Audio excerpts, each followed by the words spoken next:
My wife Tamera and I both come from a rural background. She grew up in the Philippines, and I grew up in the Cascade Mountains of Washington State. Some people think we're crazy for living out here in the sticks, but we love it. The hour commute into downtown Seattle during rush hour and the stresses of modern day city life just wasn't good for us, so we moved out here in 1999. The commute is not that bad after you get used to it. In the winter we ski, walk, or snow machine, depending on the conditions, and in the summer we can drive right up to the house. I would like to show you a little of why we think this life is so wonderful and why it fits us so good. This is our wood-fired water heater for our hot tub. I made it out of two scrapped steel buoys. Let's go weed burner, man. Best friend. After a long day working in the garden, there's nothing like sitting in a big tub of hot water with your woman and taking in the ambience of an Alaskan evening.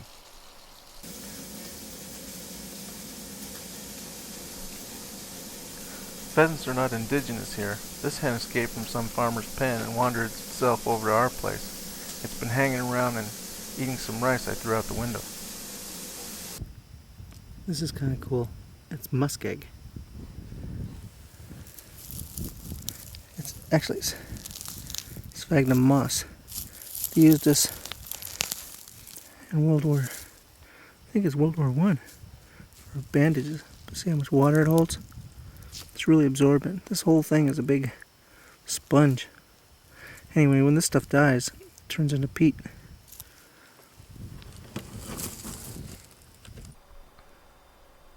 The muskegs are full of life. Lots of berries and bugs. Brings all kinds of critters. These are sandhill cranes. They migrate up here every spring to make their babies. The sounds of their voices carry for miles.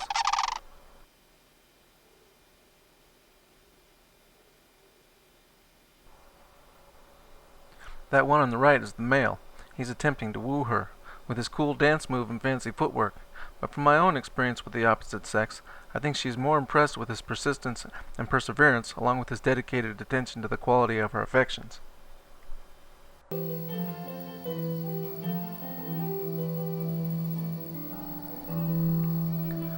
One spring day, I looked out the window down at the river and saw this cow moose with a big belly. So I went and got my video camera. It has a nice lens on it, and I can hook it up to the TV. I guess I use it like a high-tech telescope. She was panting pretty hard, and my experience growing up on a farm made me think that she was ready to drop some calves. When she was ready, she went back in the willows for a bit, and soon comes out with these two little guys.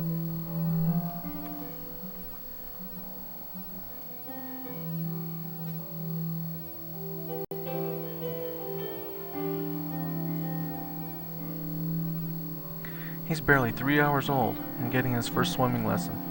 I was surprised how easygoing Mom was about this.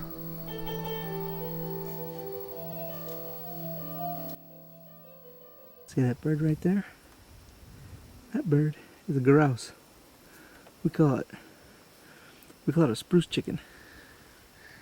And right now is not a time to eat them because they're going to be hatching babies pretty soon. So right now is springtime, and everybody's doing the whole mating dance thing and building nests, and you see the eagles flying by with big bunches of grass in their feet, and pretty soon these guys will be raising chicks. And then later on in the fall, after about moose season, then there's going to be lots of spruce chickens that are nice and young and tender, and they're everywhere. And that's when we shoot our spruce chickens. We don't eat too many of them. We got domestic chickens that we raise for food, but it's nice knowing that they're around. When I first got here, I ate a bunch of them. Not so much interested anymore because they're kind of dark meat, and the chickens that my wife raises, they taste a lot better. So I kind of like these guys around, so we just let them pretty much proliferate in peace there.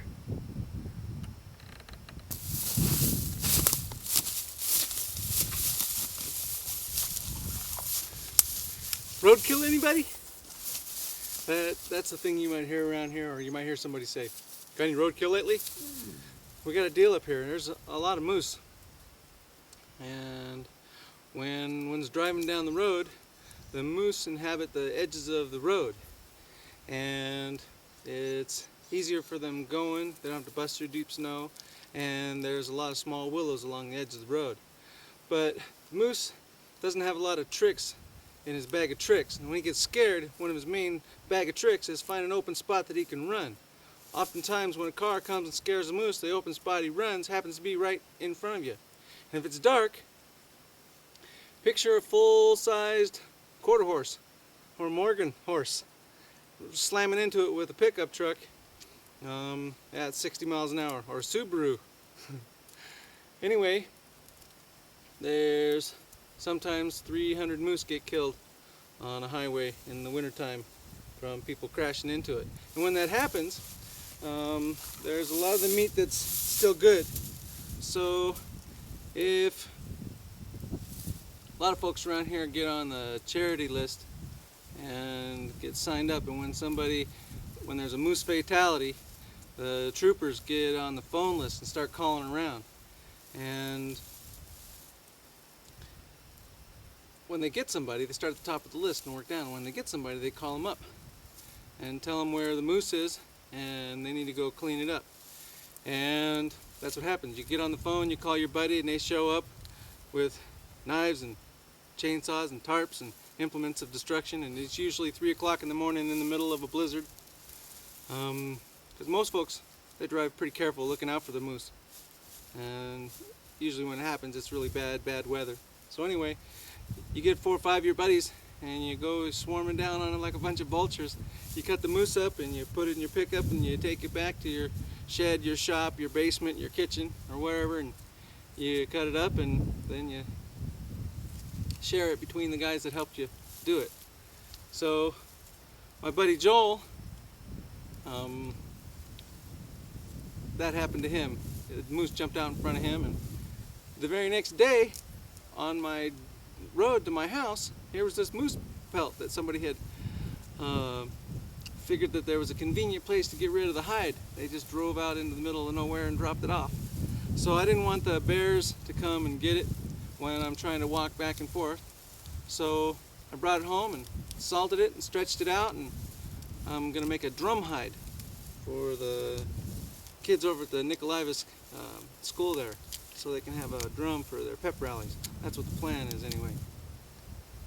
So anyway, that's the story of the moose hide that's out here in the woods that's drying and turning into rawhide.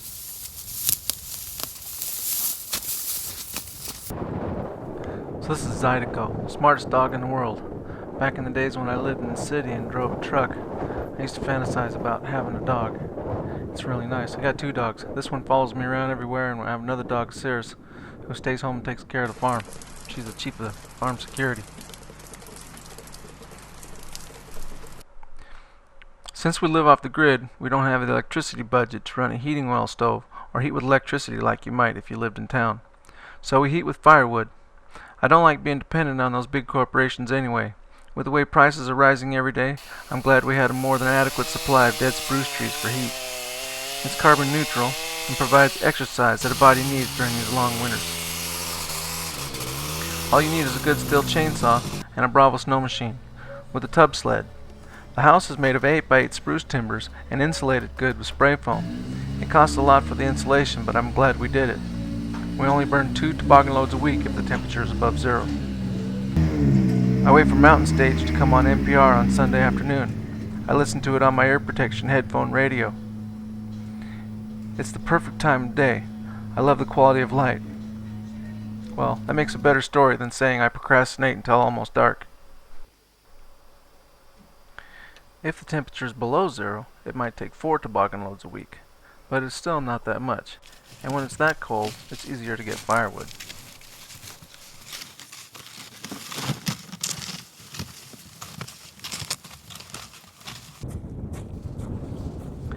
This is our walk home on our driveway where it crosses the muskeg, where you saw the sandhill cranes. But it's breakup now, and they won't return for about another 3 weeks.